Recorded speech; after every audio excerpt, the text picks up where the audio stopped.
All right, guys. So welcome back to Everything Business. Right, Section 5 is one of the broad topics that will be tested this year. Right. So let me see how if I can use a little bit of time to just give you a crash course on Section 5 production. This is obviously part one. It's Section 5 is a very big section. It's a large section. Right. So I may have to use more than one episode to just cover some things.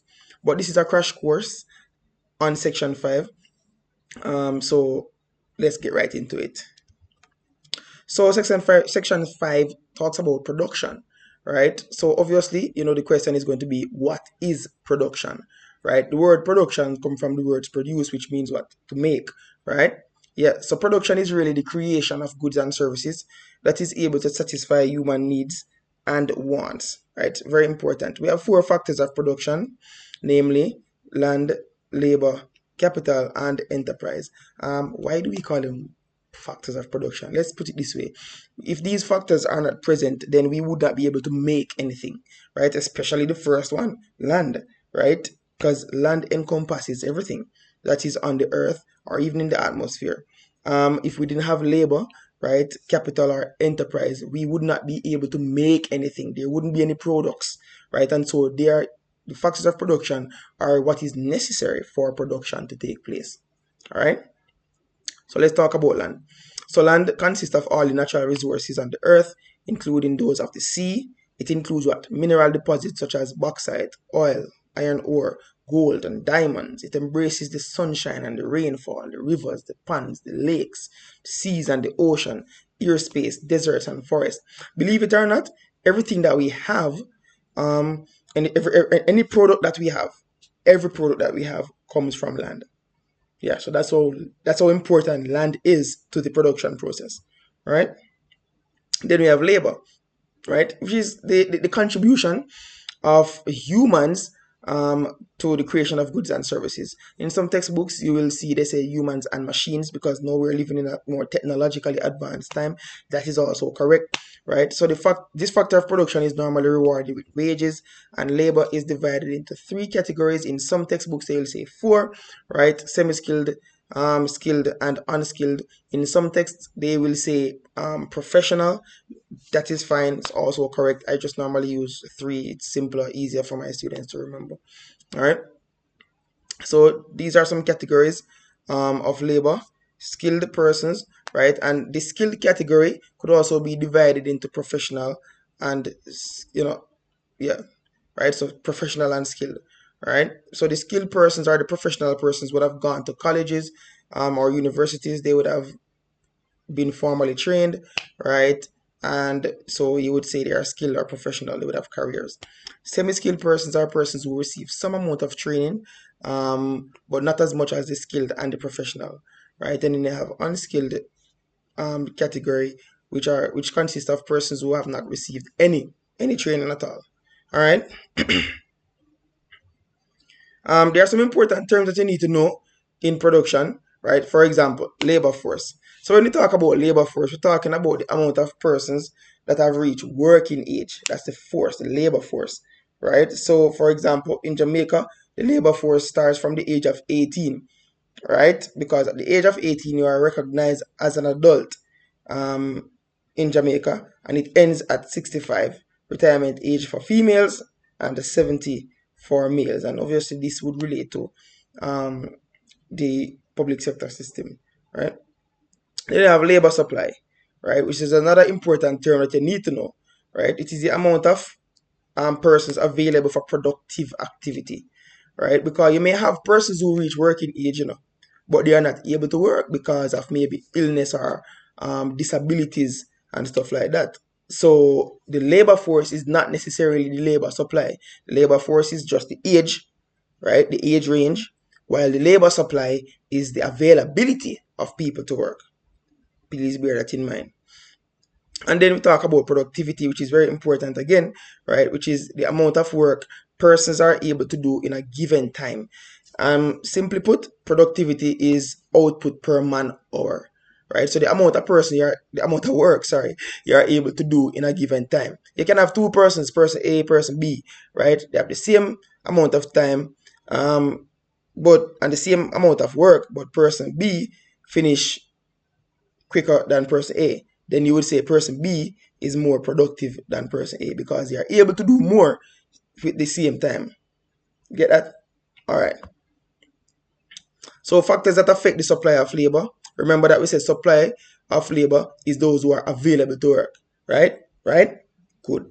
So the size of the population, right? And I just went ahead and try and explain a little bit. So the size of the population, right? So if the population is too large, or if the population is large, sorry, then there will be more persons available to work, and vice versa. If the population is not so large, then you have less person. That is simply common sense right there, right? Then I have the structure of the population, right? In some countries you have very young people and very older people, so there's a gap right there. That structure of the population can affect, the availability of people to work, right? So there are fewer young adults or middle-aged persons available to work. You have cultural patterns and religious reasons in some countries, and in some regions, women are not even allowed to work, right? Obviously, that would affect the amount of persons who are available to work. Isn't that so? Yes, it is. Then you have the economic conditions, right? If the economy is contracting, which means that the economy is not really growing, right, then there may be a shortage of jobs, right? And so people may not be available to work, yeah, right? Or people may not be able to work, put it that way, not really available, but not able to work, right? Then you have mobility of labor, right, which is really the ease of laborers to move around, and the government policies, right, which is in some countries, which means in some countries, governments can control who works by setting the age for retirement and adulthood. So, obviously this would affect the availability of people to work, right? Because just say, for example, the government of Jamaica, they said, okay, we are increasing the working age from 18 to 21, then it would significantly affect the labor supply. Not true, in a negative way, that is. Right? Factors that affect the quality of labor. Right? So the quality of labor really speaks to how well people can do their jobs. Right? So some of the factors that can affect how well people do their jobs is the quality of education. Right? The training facilities. If you have good training facilities, then persons will be better trained. Right? Natural talent. If people have a natural knack of doing things for doing things, then they'll do it. Right? And health. If the population is healthy, obviously they'll be better able to perform their jobs and to do their jobs. Isn't that so? Right? Yes. All right. So then we move on to migration. Right? Migration simply means what? Movement of people from one place to another to live. Very important that you remember that, to live. Right? So you cannot just write migration is the movement of people from one place to another. You won't get full marks for that, right? Because it would simply mean if I move from right here to right over there, then I migrate. No, migration is the movement of people from one place to another to live. Important that you remember the to live part. You get what I'm saying? So migration can be internal and it can also be what? External, right? So internal migration, we all know internal migration. Well, we know both of them. So internal migration is really the movement of people from one parish to another. You're moving within the country, right? Or from state to state. And I have a look a picture there with a bus and some people getting on the bus to go somewhere. Obviously it would be to live, right? They don't look like they're going to live though, but you get what I'm saying. Just trying to help you think about it. Internal migration, you're moving within the country. So external migration now. Oh, as a matter of fact, let's talk about the reason for migration, right? This question always comes. Reasons for migration. So people migrate for various reasons. Job opportunities is the main one, right? To be closer to family members, to be safer, to escape from the crime, right? And for educational reasons. So these are some reasons why people would migrate. And then we talk about external migration. It's moving from one country to another to live, basically, right? So for example, John Brown migrated from Jamaica to live in England. And you said that plane there would signify going overseas, right? So that's external migration. Now these two terms, these two words, right, you need to know the meaning of them as well. An immigrant, right, is a person who comes to your country. I always tell my students to use the first two letters of the word immigrant. I-M, right, and just substitute the M for N and just say in. Or you can just use the I alone. The I would signify in, people coming in. And the emigrant, right, use the E to signify what? Exit, people leaving your country to go live in another country. So if you leave your country to go somewhere else, to your countrymen, right, you will be an immigrant. But to where you are going to live, to those persons, you will be an immigrant. Get that? All right. So they always ask to the effects of migration on the labor force. So migration, right, it does affect the labor force because you're losing qualified persons from the community, right? And we're going to talk about brain drain in a while, right? A decrease in the labor force of that community, and it can cause serious challenges in areas such as agriculture. You will have inadequate social and other amenities to accommodate people who migrate to town and cities, and that is why you normally find the town and cities overpopulated or overcrowded, and that creates a problem that we call urbanization. You will learn about that term in social studies for those who do social studies, but also in POB. So urbanization is really the movement of people from the rural areas to the urban area that causes, right, and urbanization cause some problems like overcrowding, overpopulation, crime, a strain on health sectors and the transportation system, right? A reduction in social amenities because you have more people now. More people, they are going for few resources. So you have few resources, and then I have a lot of people going for these few resources, and so you're gonna have a rush like for the resources. You get what I'm saying? Continuing, brain drain, right? One of the main problems, one of the main effects of migration. It is when the migration of professionals, technical, skilled, and semi-skilled persons to other countries, right? Brain drain can cause a country not to grow, as the government will constantly have to be spending money to retrain persons, right? So, yeah, brain drain is not good. Brain drain is not good, right? Not good for the economy. Let me put it that way, right? Of the economy that the people are leaving from. Well, that's the whole point of brain drain. So, yeah. Right.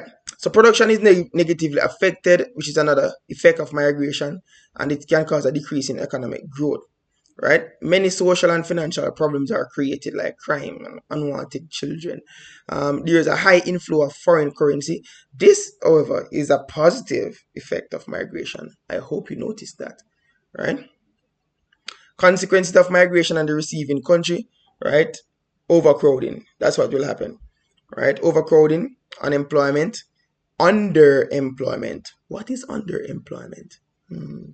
Underemployment is when you are overqualified for the job that you are doing.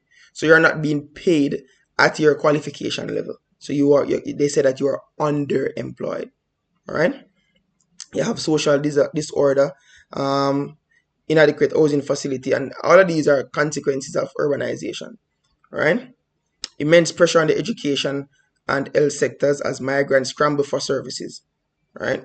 And then now we move on to another factor of production, capital, right? So capital may be defined as the amount of money invested in a business venture. However, capital is more generally seen as an investment in goods that can be used to produce other goods for the future. Capital include what? Assets, namely tools, machinery, buildings, factories, plants, equipment, new and improved technologies. Right? Capital also include money, which is used to acquire natural and human resource. We have two types of capitals: fixed capital, working capital. Accounting students would know this, right? So fixed capital is really the fixed assets of the business, right? So it includes machinery, tools, buildings, factories, plants and equipment, and new and improved technologies which can be engaged in the productive process of the economy, in the future. So these are just some little examples that I have there. And then I have the working capital, right? Which includes what? Stock of finished goods, or semi-finished goods, right? The finished goods will be consumed in the near future, while the semi-finished goods will be converted into finished goods for future consumption, right? And so, yeah, right? I have a little picture there of the stock and stuff like that, right? But that ends the first part, right? There are more to come. I may have to do even 3 parts, but I don't want to make the video too long, right? So see you in the next one. All right.